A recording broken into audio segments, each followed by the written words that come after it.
दूर होगी, बेरोजगारी दूर होगी, पलायन रुकेगा या शिक्षा और स्वास्थ्य की व्यवस्था सुधरेगी। उसमें हम लोगों ने देखा है आमतौर पर कि बड़ी आदर्शवादी बातें और भी नेता करके सत्ता में आए, सत्ता दे दी लोगों ने एक बड़ी उम्मीद के साथ, जिस उम्मीद के साथ बिहार के लोग आज आपको देख रहे हैं, बिहार के लोग भी और बाहर के लोग भी। लेकिन जब सत्ता में आ जाती है, जब उस पार्टी उस नेता को सत्ता मिल जाती है, तब उसके सामने व्यवहारिक कठिनाइयां आती हैं, तब उसके सामने ब्यूरोक्रेसी का हर्डल आता है, नौकरशाही उसको काम करने से रोकता है, फिर राजस्व का संकट आता है कि पैसे नहीं है, कहाँ से पैसे आएंगे। ये जो व्यवहारिक समस्याएं हैं, इनसे आप कैसे इस चुनौती से निपट के बिहार को उस रास्ते पर ले जहाँ जाएंगे तक जो आप पैसे की बात है,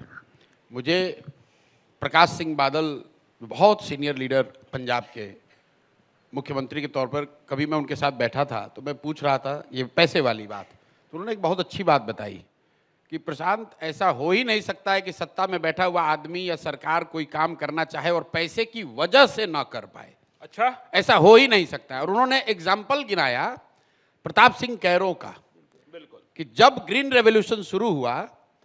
तो पंजाब में भी तो पैसे, पूरे देश के लिए ग्रीन रेवोल्यूशन हुआ, लेकिन सबसे ज़्यादा फायदा उसको पंजाब को मिला, क्योंकि सरकार ने उसको सिंगल माइंडेड फोकस से किया कि नहीं, हमें एग्रीकल्चर में सेल्फ सफिशिएंट हो जाना है, पूरे देश के लोगों को खाने की दिक्कत ना हो, इतना अनाज सिर्फ पंजाब में पैदा करना है। तो जब भी जिस किसी सरकार ने, आप top 10 chief ministers of India उठा के देख लीजिए, रामचंद्र गुहा ने किताब लिखी है, और उन 10 चीफ मिनिस्टर की आप हिस्ट्री उठा के देख लीजिए, उन्होंने सिंगल माइंडेड अगर किसी एक चीज को पकड़ लिया, वो चाहे कामराज हो, नंबूदरीपाद हो, महाराष्ट्र में चौहान हो, प्रताप सिंह कैरो हो, इन लोगों ने अपने राज्य में एक जो मुद्दा पकड़ लिया उसको हर हालत में उन्होंने करके दिखाया है। तो बिल्कुल बिहार में मेरा अपना मानना है कि बिहार को अगर अपना गौरवशाली इतिहास वापस हासिल करना है तो हम लोग मैन्युफैक्चरिंग के हब नहीं हो सकते हैं, बिहार सीमेंट की फैक्ट्री नहीं हो सकता है देश के लिए। हम लोग को अपना चुनना है कि देश में हमारी सबसे बड़ी स्ट्रेटेजिक हमारा एडवांटेज क्या है। हम लोग ज्ञान की भूमि थे और पुनः इस धरती को ज्ञान का भूमि ही बनना है। अब लोगों को समझ में नहीं आता कि भाई ये कैसे होगा। अरे भाई, अगर लोग इंजीनियरिंग करने के लिए पूरे देश से कर्नाटक जा सकते हैं, अगर आप उतने अच्छे इंजीनियरिंग कॉलेज बिहार में बनाएंगे तो पूरे देश के लोग यहां पढ़ने आएंगे। बिल्कुल बिल्कुल। तो मेरा पूरा फोकस सिर्फ और सिर्फ शिक्षा और उसके इर्द गिर्द है।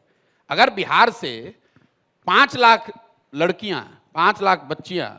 नर्सिंग की ट्रेनिंग ले लें तो पूरे देश में आज जो आप केरला की नर्सेज देख रहे हैं वो बिहार की नर्सेज देखेंगे। उसके लिए हमको यहाँ सीमेंट की फैक्ट्री खोलने की जरूरत नहीं है। मैं हर प्रखंड में इफेक्टिव फंक्शनिंग नर्सिंग कॉलेज चाहता हूँ, मैं फार्मेसी चाहता हूँ, मैं पॉलिटेक्निक चाहता हूँ, मैं यहाँ पर यूनिवर्सिटीज बड़े चाहता हूँ, मैं यहाँ प्राइमरी स्कूलिंग की देश की सबसे अच्छी व्यवस्था चाहता हूँ। ज्ञान आधारित अर्थव्यवस्था की आप बात बिल्कुल, ज्ञान आधारित सर्विस सेक्टर से ही देश, पूरे दुनिया में